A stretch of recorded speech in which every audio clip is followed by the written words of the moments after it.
Let us turn to Proverbs. సామెతల గ్రంథం చూద్దాము. Chapter 29 29వ అధ్యాయము and verse 18. 18వ వచనము. Where there is no vision, people perish. దేవోక్తి లేని ఎడల జనులు కట్టులేక తిరుగుదురు. It is different in Telugu. తెలుగులో ఇది వేరే రీతిగా మనకు కనబడుతుంది. In English, where there is no vision. ఇంగ్లీష్లో అయితే దర్శనము లేని చోట. There is a word vision. ఆ దర్శనము అనేటువంటి పదం ఉంటుంది. We must have vision. మనకు దర్శనము కావాలి. Shall we turn to Acts 16th chapter? అపోస్తుల కార్యములు 16వ అధ్యాయం చూద్దాము. And verse 6. 6వ వచనము. Paul and his companions were go round and give the word of God. పౌలు మరి అతనితో ఉన్నటువంటి అతని సహకారులు కలిసి దేవుని వాక్యం అందించడానికి ఆయా ప్రదేశాలను సంచరిస్తూ ఉన్నారు. Now when Paul and his companions throughout Phrygia and the regions of Galatia and were forbidden of the Holy Ghost to preach the word in Asia. 6వ వచనంలో ఆసియాలో వాక్యం చెప్పకూడదని పరిశుద్ధాత్మ వారిని ఆటంకపరిచినందున వారు ఫ్రుగియా గలతియా ప్రదేశముల ద్వారా వెళ్ళిరి. Here the Holy Spirit was leading them. ఇక్కడ పరిశుద్ధాత్ముడు వారిని నడిపిస్తూ ఉన్నాడు. Many people, they don't know whether the Holy Spirit or Jesus Christ or God leading them or guiding them. They don't know. మరి చాలామందికి యేసుక్రీస్తు పరిశుద్ధాత్ముడు వారిని నడిపిస్తున్నాడా లేదా అనే సంగతి వారు గ్రహించుకోలేకపోతారు. Here they are going somewhere. ఇక్కడ చూసినట్టయితే వారు ఎక్కడికో వెళ్తూ ఉన్నారు. The Bible says the Holy Ghost forbidden them. ఇక్కడ వాక్యం అయితే పరిశుద్ధాత్మ వారిని ఆటంకపరిచాడు అని చెప్తుంది. The word in Asia. వాక్యము ఆసియాలో ప్రకటింపకూడదు అని ఆటంకపరుస్తూ ఉన్నాడు. After they were come to Mysia, they assessed to go into Bithynia, but the Spirit suffered them not. ముసియా దగ్గరకు వచ్చి బితూనియాకు వెళ్ళుటకు ప్రయత్నం చేసిరి, కానీ యేసు యొక్క ఆత్మ వారిని వెళ్ళనీయలేదు. Verse 8. 8వ వచనం. And they passing by Mysia came down to Troas. అంతటా వారు ముసియాను దాటిపోయి త్రోయకు వచ్చిరి. 9th verse. 9వ వచనం. And a vision appeared to Paul in the night. అప్పుడు రాత్రి వేళ పౌలునకు దర్శనము కలిగెను. What was that vision? ఏంటి ఆ దర్శనము? There stood a man of Macedonia and prayed him, saying, Come over unto Macedonia and help us. అప్పుడు మాసిదోనియా దేశస్థుడొకడు నిలిచి, నీవు మాసిదోనియాకు వచ్చి మాకు సహాయం చేయుమని తనను వేడుకొంచున్నట్టు రాత్రివేళ పౌలునకు దర్శనం కలిగెను. They were perturbed where to go. వారు కలవరపడుతూ ఉన్నారు, ఎక్కడికి వెళ్ళాలి మరి అని.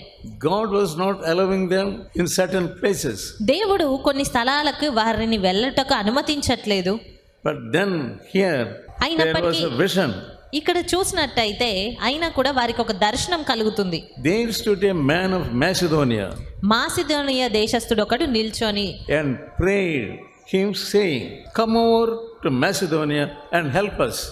వేడుకుంటూ ఉన్నాడు, వచ్చి మాకు సహాయం చెయ్యండి అని. Many people don't know the God will lead them and guide them through visions. చాలా మందికి దర్శన రీతిగా దేవుడు వారిని నడిపిస్తాడు అనే విషయం వారికి అర్థం కాదు. Real vision is, నిజమైన దర్శనము, it relates to souls. ఆత్మలకు సంబంధించినదిగా ఉంటుంది. Working for souls or saving of souls. ఆత్మల రక్షణ కొరకైనటువంటిదిగా ఉంటుంది. Many people, they say many visions. చాలా మంది ఎన్నో దర్శనాలు గూర్చి చెప్తూ ఉంటారు. You need not follow them. వాటన్నిటినీ నువ్వేమీ వెంబడించక్కర్లేదు. There will not be any revelation of God. ఆటి దర్శనాల్లో దేవుని ప్రత్యక్షత అనేది అగుపడదు. They say, I had a vision that I have brought a sweet packet to you.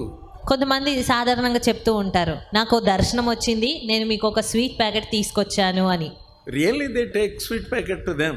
నిజంగానే వారు స్వీట్ ప్యాకెట్ తీసుకొని వెళ్తారు వారి కొరకు. All worldly matters, they talk about worldly matters. కేవలము లోకానుసారమైన విషయాలను గూర్చే మాట్లాడతారు. no ఉంటారు. godly vision. అంతేగాని దైవిక సంబంధమైన దర్శనాలు కావు. They cannot say, God had told me that you are in this position. దేవుడు మీరు ఈ పరిస్థితిలో ఉన్నారని నాకు చూపించారు అని చెప్పలేరు అలాంటి వారు.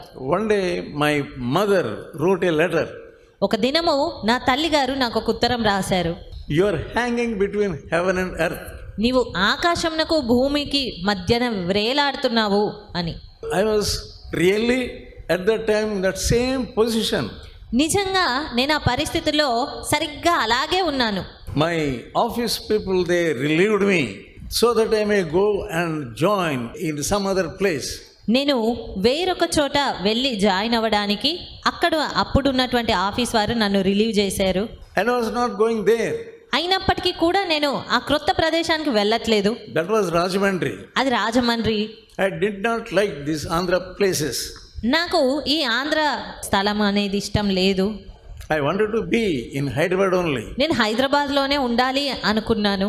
My mother sent my father. నా తల్లి గారు మా తండ్రిని నా యొద్దకు పంపించారు. Really, he found me out in that position. నిజంగానే నా పరిస్థితి చూస్తే అదే రీతిగా ఉంది. So he went to the officer. కాబట్టి ఆయన మా తండ్రి గారు ఆఫీసర్ యొద్దకు వెళ్ళారు. And he pleaded with him so that I may be stayed there. అక్కడున్న అధికారిని బ్రతిమాలుకొన్నారు, అక్కడే ఉండడానికి ఏమైనా వీలు కలుగుతుందేమో అని. But the officer said, కానీ ఆ అధికారి చెప్పారు, you will certainly take him here, but first thing, he must go and join first. మీరు ఇక్కడ ఖచ్చితంగా ఉండవచ్చు, కానీ మొదటగా అయితే వెళ్ళి అక్కడ జాయిన్ అవ్వాలి. After some months, కొన్ని నెలల తర్వాత I will certainly take him. నేను ఖచ్చితంగా మరలా అతనికి ఇక్కడికే రప్పిస్తాను. So I had to go to Rajahmundry. కాబట్టి ఆ రీతిగా నేను రాజమండ్రికి తప్పనిసరిగా వెళ్ళవలసి వచ్చింది. Within 2 months, 2 నెలల్లోపే I was taken back. నేను మరలా వెనక్కి వచ్చేసాను. So that was real only. అది నిజమే. It is for my good only. అది నా మంచి కొరకే. Because of that, I could repent and I was saved. దాన్ని బట్టి నేను పశ్చాత్తాపడగలిగాను. If I was in Rajahmundry, ఒకవేళ నేను రాజమండ్రిలోనే ఉండి ఉంటే I would have been lost. నేను నశించిపోయి ఉండేవాడను. But here we see the vision must be for the saving of the soul. మరి ఇక్కడ చూసినట్టయితే దర్శనం అనేది ఆత్మల రక్షణ కొరకై ఉండాలి. A vision must be for the lost souls. నశించిపోయే ఆత్మల కొరకైన దర్శనాలు ఉండాలి. So the whole purpose for our salvation is to tell others about Jesus. మనము రక్షణ పొందినటువంటి పరిపూర్ణ ఉద్దేశమెల్లా ఇతర ఆత్మలను రక్షించడమే.